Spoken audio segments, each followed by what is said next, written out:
C'est avec une très grande joie d'entrer en nouveau dans votre foyer. Vous qui nous écoutez, qui nous suivez de temps en temps, cet enseignement qui vous apporte la vie éternelle et le salut, qui vous guide et vous donne de la joie et du bonheur pour tous ceux qui écoutent, car on parle de l'ôtement du péché et que tous ceux qui sont avec Yahushua ne pêchent plus.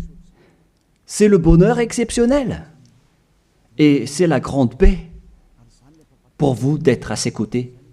C'est pourquoi on va vous partager cette bonté et aujourd'hui on va parler du sujet de Noël qui est dangereux pour vous.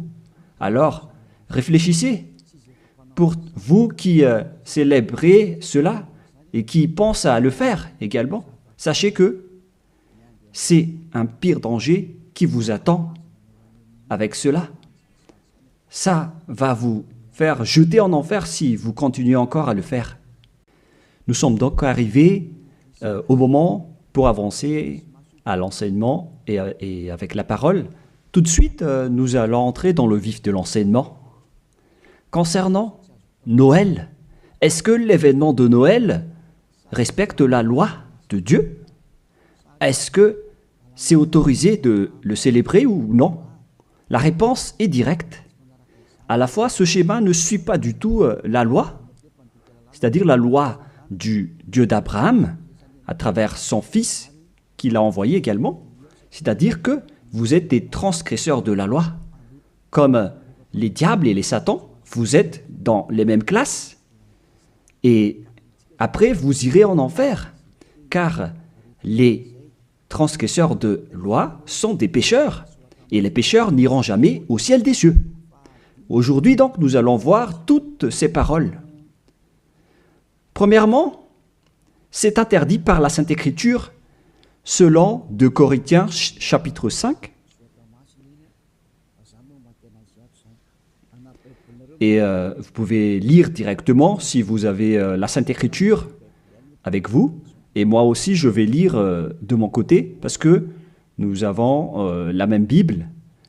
D'ailleurs, moi aussi, j'ai la Bible en application ici, avec le livre 2 Corinthiens, chapitre 5, à partir du verset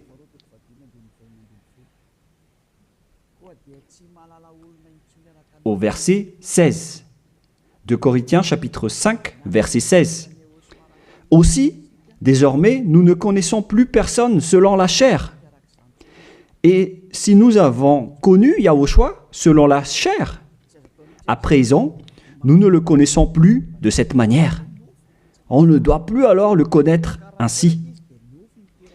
C'est interdit de le connaître selon sa chair. Je parle bien de sa chair, car lorsqu'il est né, il est né en tant que chair. Un enfant est né pour nous. Vous connaissez bien ce schéma.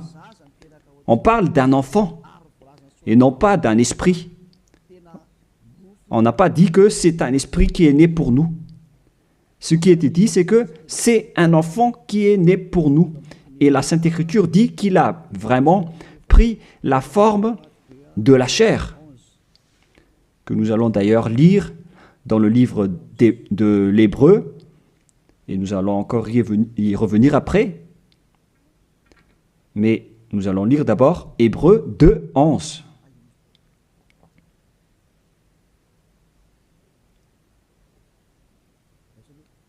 Oui, il est passé déjà. Attendez un peu. On dirait que ce n'est pas le bon verset, ce qui est écrit ici. Non, c'est Hébreu 2, 14 et non pas 11. Voilà, verset 14 et non pas 11. Puis, donc, les enfants ont eu un partage le sang et la chair. Lui aussi y a participé également afin de briser par sa mort la puissance de celui qui a l'empire de la mort, c'est-à-dire le diable. Donc, le Fils du Très-Haut a également pris le sang et la chair comme un enfant. Sa naissance est donc une naissance de chair. Il est né dans la chair. Il a pris la forme de la chair. Et cette chair qu'elle a pris à l'époque, c'est de la chair du péché. Car normalement, un être du ciel des cieux ne descend pas tout simplement ici sans raison. Même les anges peuvent être visibles ou invisibles en fonction de leur mission. Mais le Fils du Très-Haut,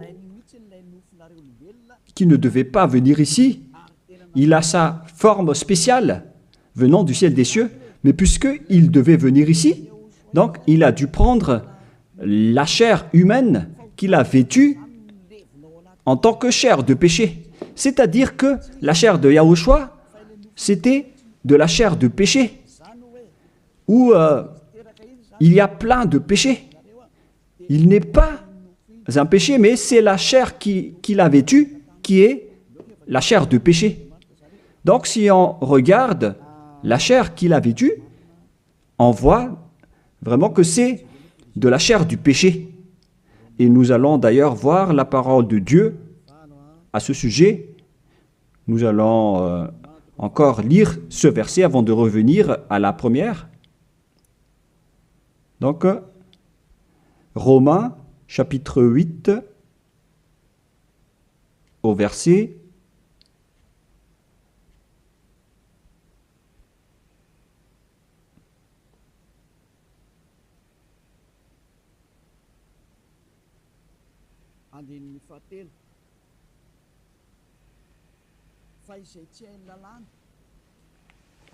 3. Car ce qui était impossible à la loi, parce qu'elle était sans force à cause de la chair, Dieu l'a fait en envoyant pour le péché son propre Fils, dans une chair semblable à celle du péché. Et il a condamné le péché dans la chair. Ici donc, nous voyons bien que Yahushua, le Fils du Très-Haut, sa chair était une chair de péché. Et lors de sa naissance, si vous allez le célébrer, si vous allez célébrer son anniversaire, vous allez célébrer le péché et vous allez glorifier le péché, car il s'agit d'une chair de péché qu'il n'accepte pas du tout. Donc, c'est pourquoi c'est interdit de célébrer Noël, car c'est une célébration de sa chair, qui est une chair de péché, qui est vraiment interdit. Et maintenant, nous allons revenir avec le livre du 2 Corinthiens, chapitre 5, verset 16. Voilà. Ainsi, aussi, désormais, nous ne connaissons plus personne selon la chair. Et si nous avons connu Yahushua selon la chair, à présent, nous ne le connaissons plus de cette manière. C'est devenu interdit de le connaître ainsi. C'est-à-dire que Noël est supprimé. Si vous le célébrez encore, c'est-à-dire que vous êtes avec le diable, alors ne contestez plus. Si c'est une loi, alors c'est une loi. Mais vous avez été trempé par ce Jésus. Et après vous avoir trempé, il cherche le moyen pour manipuler vos esprits. Alors qu'on voit clairement que vous faites n'importe quoi. Vous provoquez la guerre au Dieu d'Abraham. Le Dieu d'Abraham dit que c'est interdit de le faire. Mais lui, il insiste pour le célébrer. Et vous voyez que c'est un envoyé du diable qui vous trompe. Et vous n'êtes pas encore conscient de cela. Quand je dis cela, certains sont en colère. Ces personnes qui vous font célébrer Noël vous jettent en enfer. Ils ne sont pas comme des hommes qui sont fermes, qui ont la fermeté comme moi. Moi, je suis ferme devant la vérité, par exemple. Et moi, j'ai dit, contrez cette vérité si vous osez, mais personne n'a osé le faire. Ils aiment juste critiquer, mais ils sont dans le tort complètement. Et le salut vient des Juifs Donc si c'est un Dieu juif, alors il doit porter un nom juif. Et Yahushua a vraiment un nom juif selon Jean 82 qui dit que le salut vient des juifs. Nous allons lire ce passage entre parenthèses avec Jean 4, verset 22. Vous adorez ce que vous ne connaissez pas? Nous adorons ce que nous connaissons, car le salut vient des Juifs. Donc, ce Sauveur est juif. Et en tant que juif, on doit lui donner un nom juif. Et nous voyons ceci dans le livre des apôtres, car il a prononcé son nom, un nom hébreu, en discutant avec l'apôtre Paul. Mais après, les gens ont changé son nom en nom grec avec Jésus, que nous allons voir après que c'est un nom grec. Donc, tout d'abord, Actes chapitre 26, versets 14 et 15. Nous tombâmes tous par terre, et j'entendis une voix qui me disait, en langue hébreu ou hébraïque, on parle ici de langue hébreu. Saul, Saul, pourquoi me persécutes-tu? Il discutait donc en hébreu. Il te serait dur de regimber contre l'aiguillon. Qui êtes-vous, Seigneur? M'écriai-je.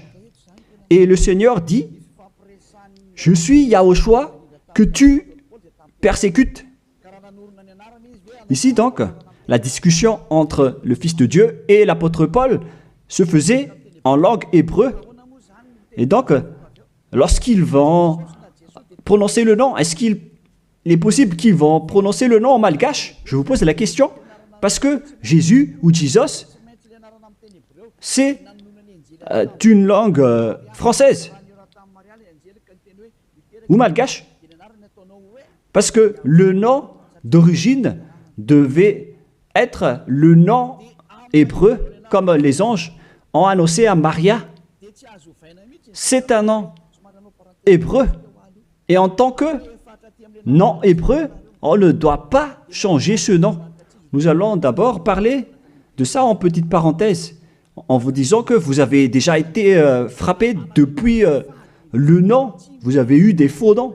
Et au final, vous célébrez aussi Noël, alors que c'est vraiment tabou, c'est vraiment interdit. C'est inacceptable devant le Père Yahva. La preuve, lorsque vous célébrez Noël, les bars sont pleins. Vous dites que vous célébrez votre Dieu et vous êtes dans les bars, vous buvez dans les bars et vous faites des balles de jeûne. On voit que vous n'êtes pas du tout avec le Dieu d'Abraham, vous êtes avec un autre faux Dieu. Vous êtes guidé par le diable et vous n'êtes pas du tout conscient. Encore. Vous provoquez la colère du Dieu d'Abraham et vous ne vous cassez pas la tête. Vous continuez dans le mauvais sens. On continue la parole. Tout d'abord, le nom de ce Fils du Très-Haut est un nom juif. Il vient des Juifs. Lorsqu'il a discuté avec Paul, ils ont discuté en langue hébreu. Donc, c'est clair que c'était un nom hébreu qu'ils ont prononcé et non pas un nom français, anglais ou autre nom. Deuxièmement.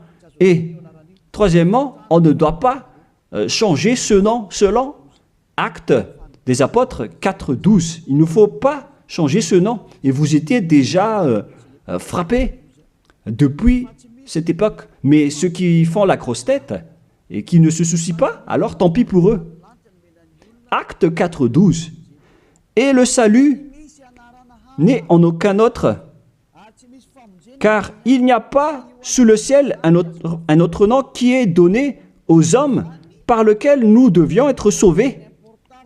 C'est à travers ce nom, donc, ce seul nom, qu'on obtient le salut. Et alors que, selon la Sainte Écriture, il n'y a pas d'autre nom, le nom doit être unique alors. Et ça doit être un nom hébreu qui ôte les péchés des gens. Et vous voyez déjà que tous ceux qui sont avec Élia sont ôtés de leurs péchés. C'est clair alors que ce nom, c'est Yahushua. Et il a dit qu'il ne faut plus le connaître selon la chair. Alors qu'au contraire, vous le connaissez selon la chair. Vous transgressez la loi selon, vous pensez selon juste vos réflexions. Alors que c'est vraiment dangereux pour vous, les gens. Est-ce qu'on va suivre vos habitudes, les humains, ou est-ce qu'on va suivre l'habitude du Dieu d'Abraham? La question se pose pour vous. La réponse, vous avez fait ce que vous aimez, et lui aussi, donc, il va aimer vous jeter en enfer. Alors, vous pouvez continuer à faire ce que vous voulez, mais après votre mort, vous irez en enfer. Et les prêtres et les pasteurs ne pourront pas vous sauver. Eux aussi, ils vont être jetés en enfer, tout comme vous, avec le même résultat.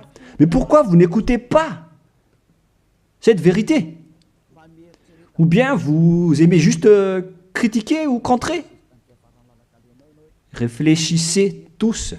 Vous n'êtes que des humains mortels, alors ne soyez pas fiers de vous. Ne dites pas que vous êtes puissants. En un clin d'œil, vous pouvez redevenir poussière.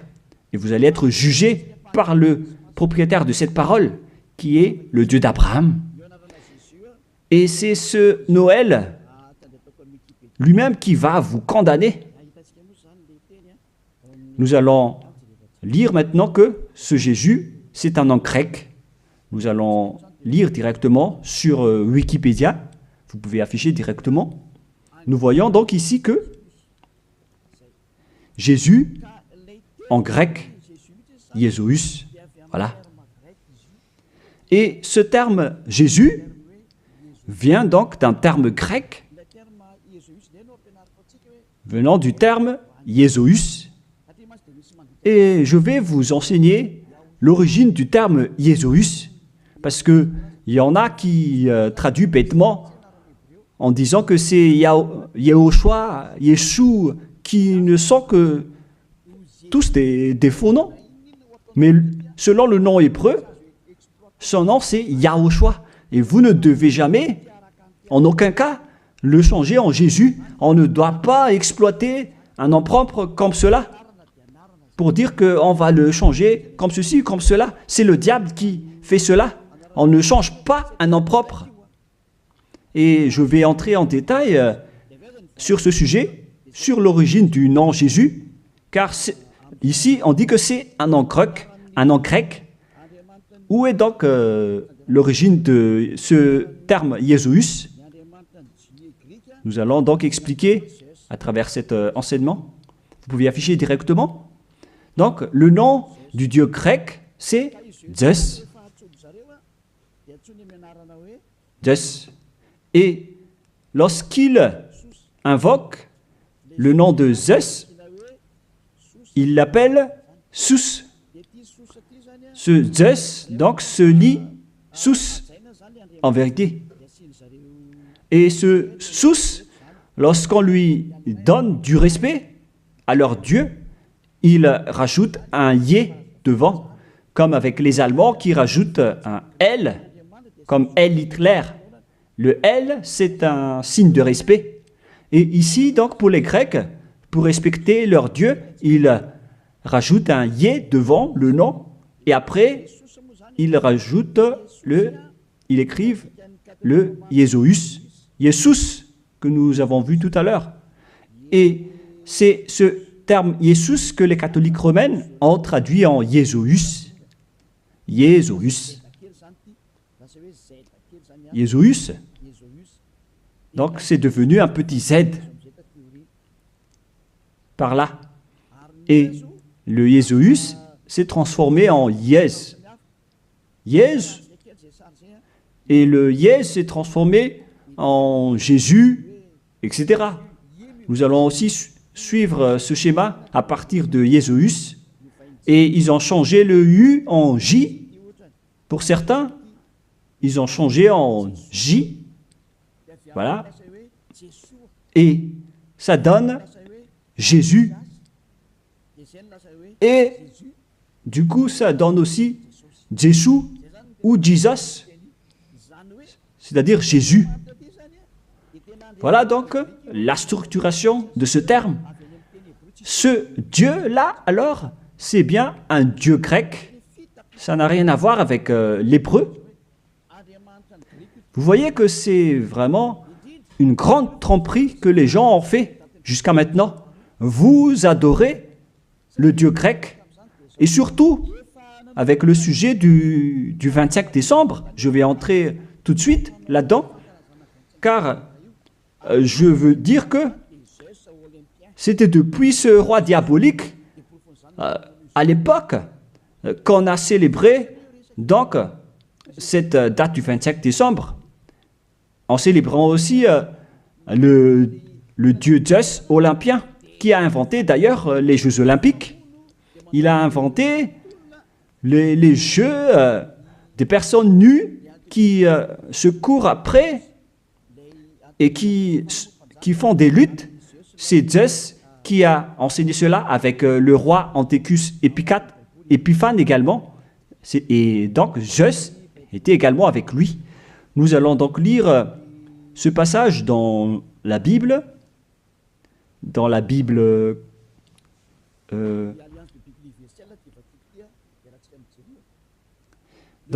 l'Alliance biblique universelle que je vais lire. Le 15e jour du mois de Casleu, l'an 145, le roi fit construire l'abomination de la désolation sur l'autel. Il construit aussi des autels dans la ville de Juda. On voit aussi donc ce verset dans le livre de 1 Maccabée, chapitre 1, verset 54 pour une autre version, et verset 57 pour une autre version. Donc, si vous avez le livre du Maccabée dans la Bible catholique, je vais relire encore une fois chez moi, et vous voyez sur l'écran en langue malgache, qui est plus convenable, mais le voilà. 1 Maccabée, chapitre 1, verset 57 pour une autre version, et pour une autre version, c'est verset 54. Et donc, on a aussi le verset 57 pour l'autre version. Le voilà. Le 15e jour du mois de Casleu, l'an 145, ils construisirent l'abomination et de la désolation sur l'autel des holocaustes. Ils construisirent aussi des autels dans les villes de Juda, alentour. Quel est alors le rapport de cette histoire avec ce que je dis ici? C'est que il y avait un roi qui a provoqué la guerre au Dieu d'Abraham, qui a profané son temple, qui a fait des abominations dans le temple. Et cet homme, il est entré dans le temple de Jérusalem à la date du 15 du mois de Casleu, et il a construit des autels, des holocaustes dans ce temple. Et avec ces autels, il va pratiquer des sacrifices d'holocauste. Et après, à la date du 25 décembre, il est encore entré là-dedans, dans le temple, en faisant des holocaustes. Ce que je veux dire, c'est que c'est ce Antiochus IV Épiphane qui est le propriétaire de cette fête. La preuve, le dimanche de l'Épiphanie que vous célébrez tous ensemble, que ce soit les protestants ou les catholiques, vous célébrez tous le dimanche de l'Épiphanie. Cet événement vient du nom du roi Antiochus IV Épiphane.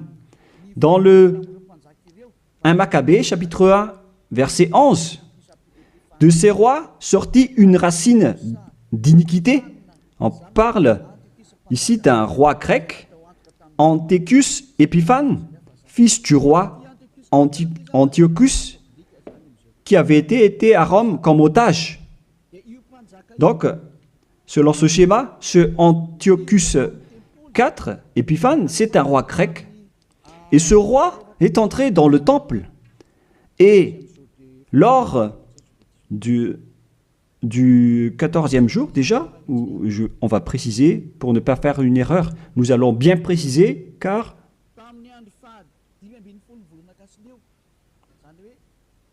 le 15e jour du mois de Casleu, c'est-à-dire au 15e jour du mois de Casleu, l'an 145, ils construisirent l'abomination de la désolation sur l'autel des holocaustes. C'est Antiochus IV Épiphane donc, qui a fait cela.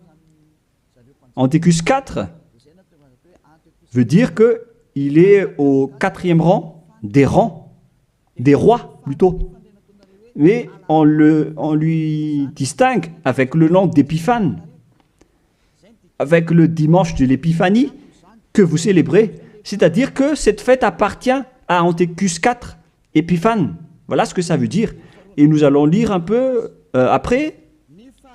Et maintenant, le verset d'en bas, verset 62. Le 25 du mois, il offrait un sacrifice sur l'autel qui avait été construit sur l'autel des holocaustes. Donc, le 25 décembre du mois de Casleu, on va préciser ça après, ils sont entrés dans le temple pour faire des abominations, pour faire des holocaustes inappropriés. C'est-à-dire que cet homme, Antiochus IV Épiphane, qui est le diable en personne, il a profané le temple du Père Yahva lors de la date du 25 décembre. C'était une date qui a rendu en colère et énervé le Père Yahva, cette date du 25 décembre que vous célébrez tous. Et cela est prouvé par le dimanche de l'Épiphanie que vous célébrez après le 25 décembre. C'est pour prouver que vous célébrez Épiphane et non pas le Fils du Très-Haut. C'est le diable qui est derrière tout cela.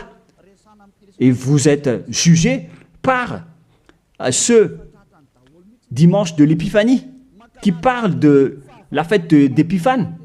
Et vous êtes tous attrapés et piégés par cela.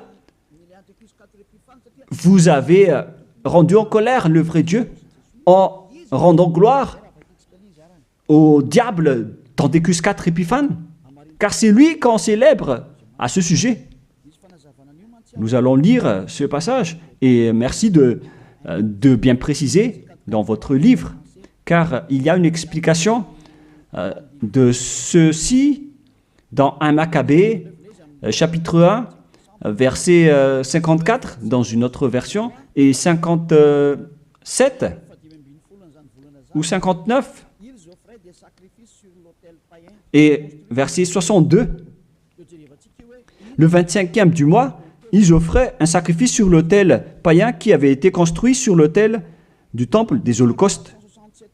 Et nous allons préciser ici, en décembre 167 avant Yahushua, l'heure abominable, c'était l'autel de Zeus olympien, le dieu grec. Je répète encore une fois,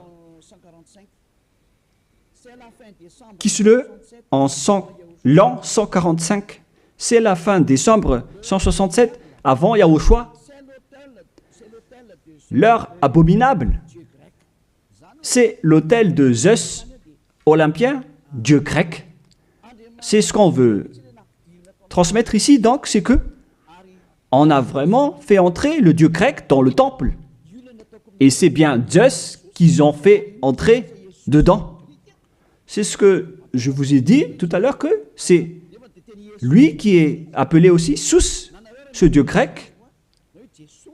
C'est vraiment Jesus. Et vous aussi, vous l'appelez Zeus ou Jésus. Ça vient du terme Jesus. Et on vous a manipulé aussi avec l'événement du 25 décembre. C'est Antiochus IV que vous vénérez. Donc, votre Dieu, c'est le Dieu d'Antiochus IV Épiphane, et non pas le Dieu, le Fils du Très-Haut. Vous avez été manipulé et trompé par Jésus. On le voit tous ensemble ici. En même temps, vous avez transgressé la Sainte Écriture et la loi. Et vous avez aussi donc adoré le Dieu de Antiochus IV Épiphane. On parle ici de la Bible de l'Alliance universelle qui l'explique bien en détail. Et ce sont les théologiens internationaux qui ont écrit cette Bible. Tous les religieux le connaissent, y compris le pape catholique romain.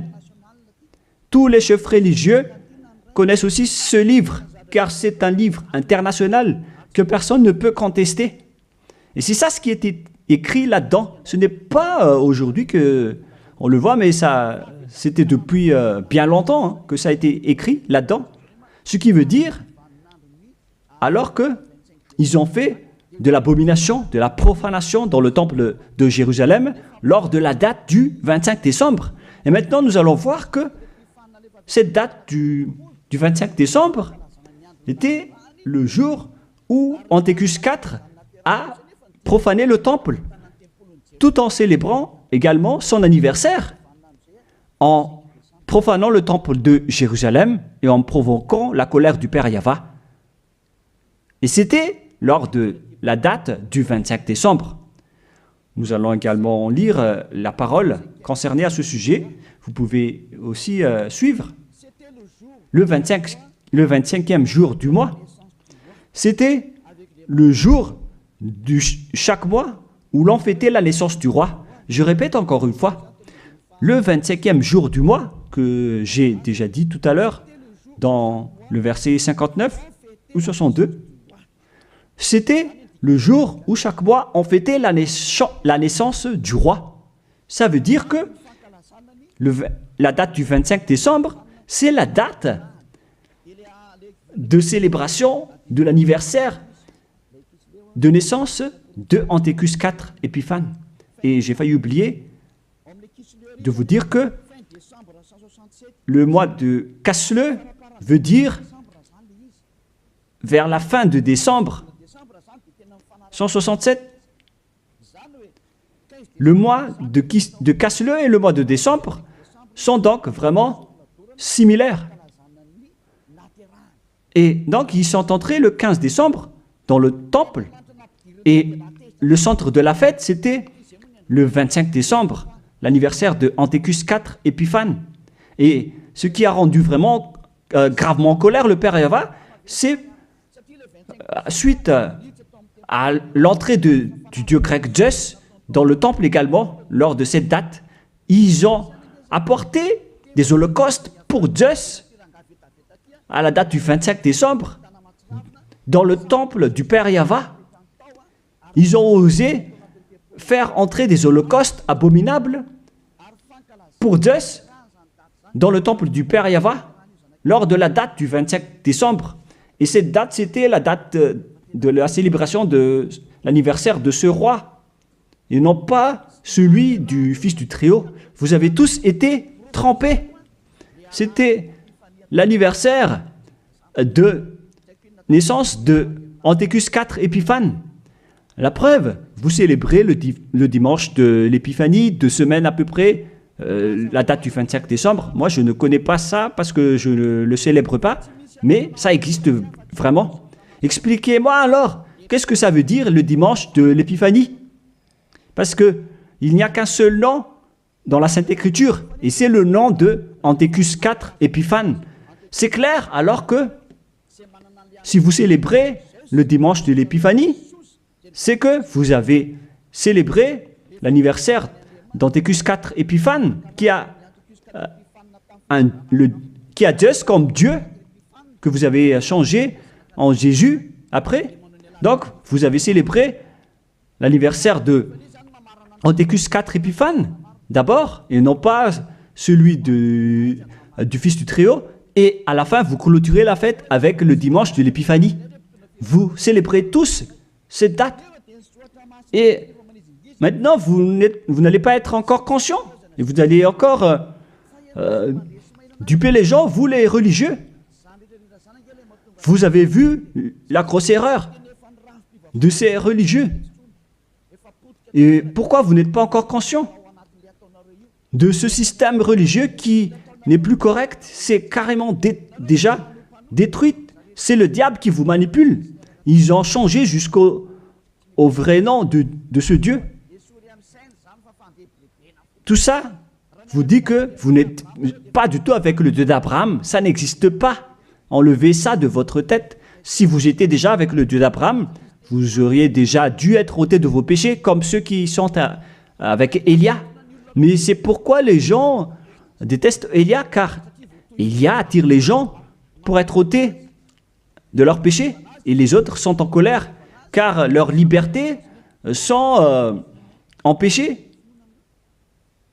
Et c'est pourquoi ils disent de ne pas toucher à leur religion. Mais de quelle religion vous parlez? Qu'est-ce que vous devez suivre? Celui qui ôte les péchés ou celui qui n'ôte pas les péchés? Faites votre choix, mais la Sainte Écriture dit que il faut croire à celui qui ôte les péchés, c'est-à-dire Yahushua. On parle de celui qui ôte les péchés. À vous de réfléchir. Mais après, on vous demande de célébrer le dimanche de l'Épiphanie. Mais c'est quel événement? Et je répète encore que c'est la suite de l'événement de l'anniversaire d'Antiochus IV Épiphane. Car lors de cette date, vous avez aussi glorifié le dieu grec Zeus, Jesus, après, ou Jesus, selon les Anglais, Jésus pour les Français. Vous avez donc tous célébré le dieu grec en célébrant aussi l'anniversaire de Antiochus IV Épiphane et non pas celui de Yahushua. Le Fils du Très-Haut n'avait pas cette date de naissance. C'est pourquoi ce Jésus est vraiment un grand imposteur. C'est vraiment une grande tromperie qu'il a fait. Et vous n'allez pas encore être conscient que ce Jesus ou Jésus ne vous ôte pas les péchés. Et sachez que les pécheurs n'iront jamais au ciel des cieux. Car si c'était possible, alors le diable aussi aurait eu l'occasion et l'opportunité d'aller au ciel des cieux. Alors que les diables sont les chefs des pécheurs et ils n'iront jamais là-bas. Alors soyez conscients. Vous avez été trompés. Le Dieu que vous adorez, c'est le Dieu d'Antiochus IV Épiphane. Le Dieu Zeus. Et en l'an 2000, je ne me souviens pas précisément, la flamme olympique est arrivée à Madagascar. Cette flamme a d'ailleurs déjà fait le tour du monde et vous avez fait une grande culte religieuse sur le terrain de Mahamasne à l'époque pour glorifier et honorer cette flamme, alors que c'est la flamme de Zeus qu'on a pris en Grèce. Vous ne pouvez pas nier cette parole, ça a existé, hein. C'est la réalité.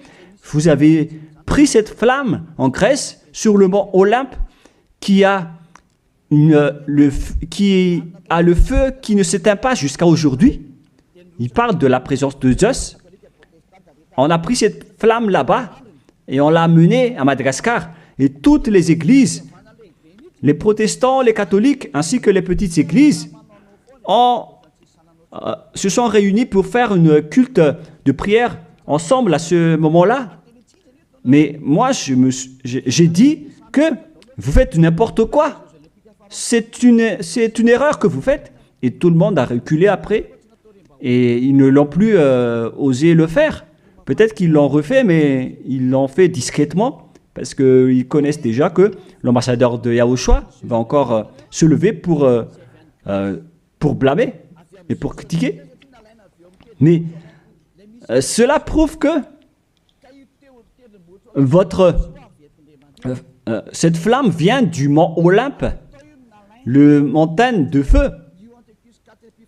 Et ils ont pris donc cette flamme là-bas, car Antiochus IV Épiphane, il a créé les Jeux Olympiques avec les jeux de lutte, avec des personnes nues. C'est Antiochus IV Épiphane qui les a créés et qui les a enseignés. Il est le leader de ce genre de jeu. C'est pourquoi la majorité des sports se pratiquent nus, car c'est lui qui a inventé cela. C'est pourquoi on parle de Jeux olympiques. Ça vient du mont Olympe en Grèce, et c'est Zeus qui est dedans, que les Grecs ont appelé Jésus, Jésus pour les catholiques, et Jésus, au final, celui que vous adorez. Donc, vous adorez Zeus. C'est Zeus qui est votre chef. Et après, je ne me souviens plus si c'était en 2004 ou 2006, vous avez emmené la flamme olympique ici. Vous avez fait une grande fête au terrain de Mamas, qui a créé une grosse embouteillage comme pas possible. Ici à Tananarive, ça a vraiment été trop. C'était une grande folie. Ça prouve donc que votre Dieu, c'est Zeus.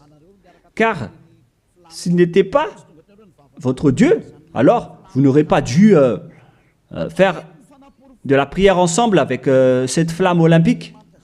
Alors c'était la preuve que vous priez le Dieu Zeus, qu'on appelle également Sus ou Jésus, et au final Jésus ou Jesus. Qu'est-ce que vous allez encore dire face à cela?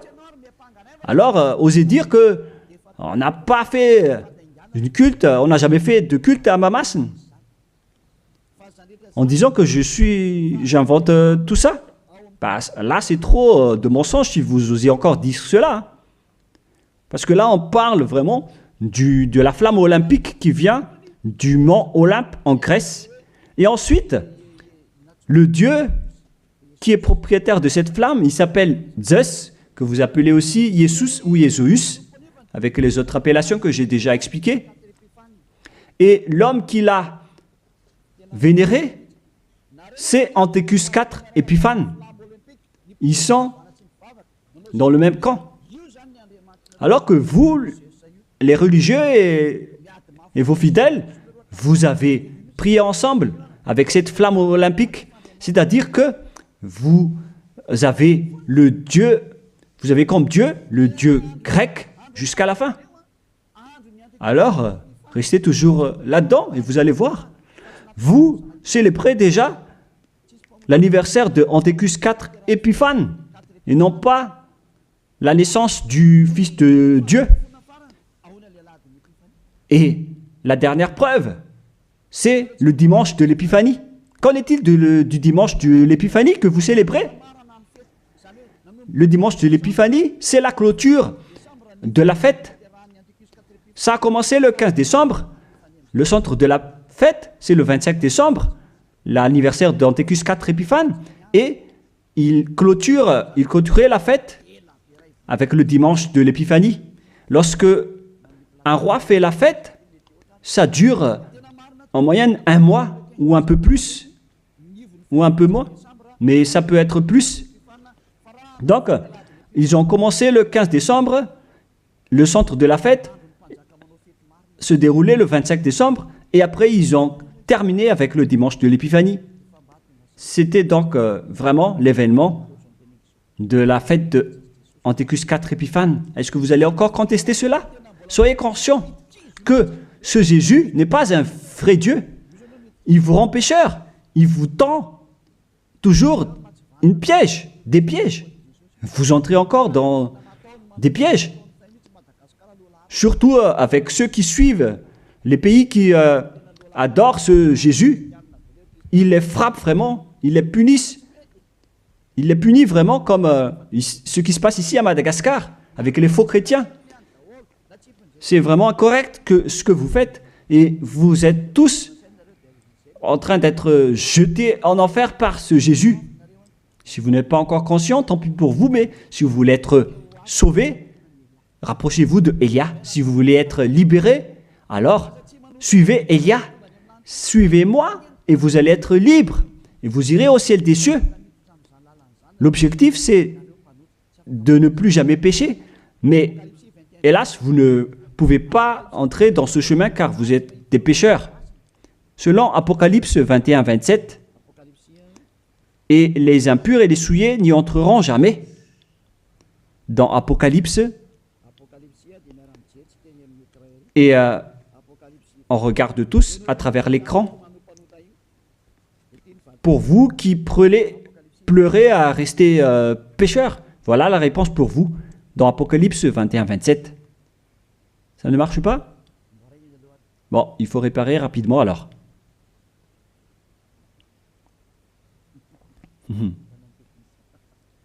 On a vu la main du technicien, c'est pas grave parce qu'il travaille. Apocalypse 21-27. Et il n'y entrera rien de souillé. Voilà ce qui est dit dans votre Bible. Donc, les pécheurs n'iront jamais au ciel des cieux. Vous vous trompez d'adresse. Vous avez un faux espoir. Vous avez vraiment été frappé par ce faux Dieu, par votre faux Dieu qui n'est qu'un imposteur. Si c'était un vrai Dieu, il aurait déjà dû vous ôter de vos péchés. Mais voilà, il vous a trompé. Voilà, vous ne pouvez plus répondre avec le dimanche de l'Épiphanie. Qui vous a fait célébrer cette date? Pourquoi vous l'avez célébrée? Vous l'avez célébrée pour vous enchaîner en ce moment. Car là, le dimanche de l'Épiphanie clôture la fête du roi. Et donc, vous avez célébré la fête du roi. On vous attrape par ceci.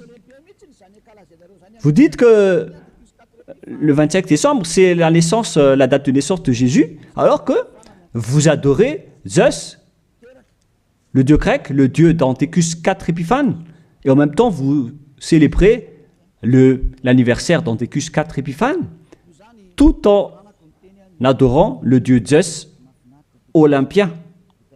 Je vais terminer ma parole, et les techniciens ont fini la réparation. Vous pouvez afficher maintenant.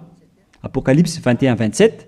Et il n'y entrera rien de souillé, aucun artisan d'abomination et de mensonge, mais ceux-là seulement qui sont inscrits dans le livre de la vie de l'agneau, c'est-à-dire les personnes qui ne sont pas des menteurs, des personnes parfaites qui ne font plus aucun mal, qui ne pêchent point. Ce sont eux qui iront au ciel des cieux. Mais vous, qui êtes abominables, qui ne se soucient pas de cette parole, vous pouvez continuer ce que vous faites, mais ne soyez pas morts. Si vous avez la grosse tête, ne soyez pas morts. Mais ce qui est ridicule, c'est que lorsque vous êtes malade, vous êtes obligé de chercher un médecin. Mais où est passée votre puissance ou votre force? Si vous cherchez un médecin lorsque vous êtes malade, c'est-à-dire que vous êtes faible. Alors ne faites plus ça. Pourquoi chercher encore à mettre des obstacles à ce royaume de Yahushua qui vous prêche la liberté et l'affranchissement? Mais vous êtes inconscient de provoquer la guerre au Créateur. Si vous êtes conscient, alors rapprochez-vous et inscrivez-vous dans le baptême qui aura lieu le 8 mars prochain pour le dernier baptême, et ça va être terminé après.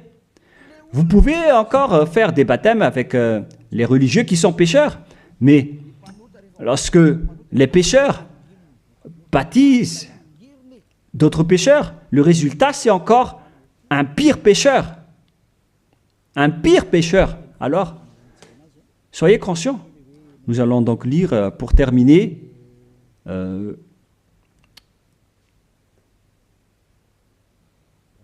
voilà.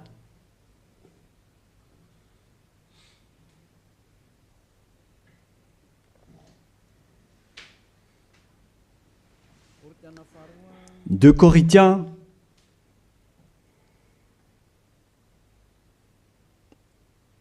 chapitre 5, verset 16. Vous pouvez afficher directement. Voilà.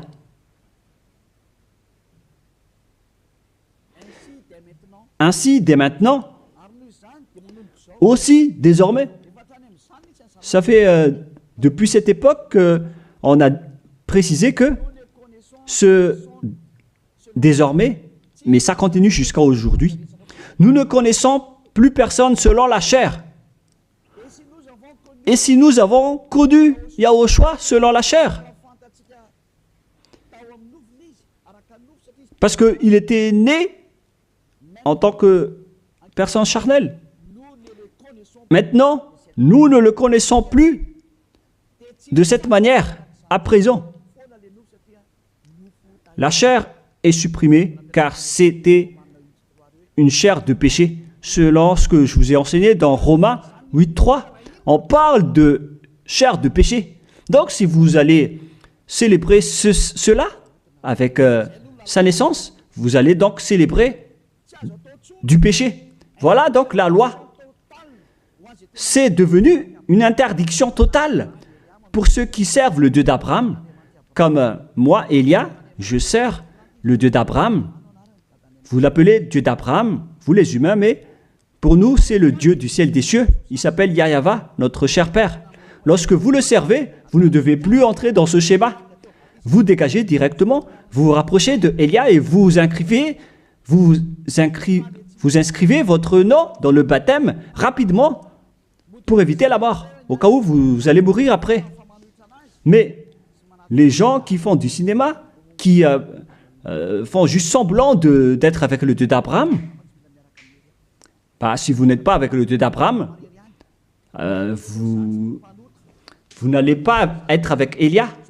Mais ce sont seulement qui veulent être avec le Dieu d'Abraham et qui ne veulent plus jamais pécher, qui vont être avec Élia. Et je vais vous ramener au ciel des cieux. Voilà la fin de ma parole. Soyez conscients. Bref, ceux qui célèbrent Noël vont être en guerre avec le Dieu d'Abraham et vont aussi être en guerre avec Yahushua, le fils du Très-Haut, qui a dit « ne péchez plus ». Et ceux qui célèbrent Noël vont être en guerre avec ce Dieu d'Abraham qui a dit « je ne donnerai point ma gloire aux autres et ne souillez pas mon nom ». C'est dans Ésaïe 48:11 que nous allons d'ailleurs lire. Sa gloire ne doit plus être donnée aux autres faux dieux. Si vous utilisez encore cette parole de Dieu, si vous voulez servir le Dieu d'Abraham, alors il ne faut plus faire du n'importe quoi. Il faut suivre ses paroles. Lorsqu'il dit que c'est interdit, alors ne faites plus la grosse tête. Et si ceux qui insistent à vous dire le contraire, c'est-à-dire, sachez qu'ils vont vous jeter en enfer. Alors ne soyez plus manipulés comme les enfants. Vous êtes maintenant matures, vous êtes des adultes, vous avez la conscience. Sachez que c'est de l'amour pour vous sauver. On dévoile donc le mal que font ces faux dieux. Alors, face à cet amour, soyez conscients maintenant. Soyez conscients. Dans Ésaïe 48:11, il est dit qu'il ne faut plus prier les faux dieux. C'est interdit par la loi. C'est pour l'amour de moi que je le fais. Car comment mon nom serait-il profané? Je ne donnerai pas ma gloire à un autre. Pourquoi donc le Seigneur Yahushua, le Fils du Très-Haut ici, pourquoi il dit qu'il ne faut pas célébrer la chair du péché? Et la Sainte Écriture dit aussi que le 25 décembre, c'est la date de naissance du roi diabolique et non pas celui du Fils du Très-Haut. Voilà ce que le Fils du Très-Haut a dit. Et pourquoi vous insistez encore à faire le contraire? Mais qu'est-ce que vous cherchez, vous les religieux qui sont des sorciers? Et aussi, vous qui acceptez d'être menés dans le tort. Mais qu'est-ce que vous cherchez? Vous voulez vraiment provoquer la guerre à ce Dieu d'Abraham? Vous l'avez déjà fait, alors vous pouvez continuer. Mais pour ceux qui sont conscients qu'on ne peut pas le combattre, ce Dieu d'Abraham, alors dégagez de là et venez ici. Rapprochez-vous de Élia et suivez Élia. Voilà ce que vous devez faire. Il faut suivre Élia. Il va nous ramener au ciel des cieux, chez le Dieu d'Abraham. Il va nous ramener là-bas. Mais il faut d'abord être ôté des péchés pour y intégrer. Et on a réussi cela. C'est le pouvoir que Yahushua a donné à Élia. Alors suivez-moi. Nous irons chez le vrai Sauveur, Yahushua, celui qui a vraiment été crucifié. Allons-y maintenant. Prenez une décision et ne tuez plus votre esprit. Votre esprit est très triste car après votre mort, vous allez redevenir poussière. Mais votre esprit va être en souffrance. Vous voyez, lorsque vous faites du mal, vous réfléchissez après, vous stressez en appelant Dieu, en disant « Mais qu'est-ce que j'ai fait, mon Dieu ?» Mais puisque vous avez déjà commis le mal, le diable va aussi venir vous blâmer. Et après, vous vous déprimez, vous êtes au bord du suicide et vous faites encore plus de mal. Voilà ce que font ces diables. Ils vous encouragent à faire du mal. N'acceptez plus cela. Retournez-vous vers Yahushua. Ma parole se termine. Rapprochez-vous de Yahushua. N'entrez plus dans ce mauvais sens et dans cette folie. Tant pis pour ceux qui veulent combattre le Dieu d'Abraham. Laissez-les écouter les propos des diables. Mais vous qui êtes conscients que ces faux dieux vous rendent pécheurs, ainsi que les religieux qui vous disent vous pouvez commettre des péchés, il faut juste demander pardon après. Tout ça transgresse toutes les lois du vrai Dieu. Si vous ont déjà tué, alors dégagez de là et suivez Élia. Je peux vous prendre avec la main pleine de joie si vous cherchez vraiment le vrai Dieu, il est vraiment merveilleux. Ma parole se termine, que Yahushua vous bénisse et à la prochaine, prions ensemble. Merci infiniment, Père Yahva. C'est vraiment de l'amour, cette parole venant de toi. Tu fais connaître aux gens la vérité. Tu as dévoilé clairement la grande tromperie pour ce monde, car le monde aussi te provoque énormément. Alors, c'est juste que tu envoies les châtiments. Avance la récolte, Père, et avance ta parole et ton châtiment sur cette terre, car le moment est venu. On a déjà annoncé les avertissements, mais personne ne se soucie. Ta décision est méritée.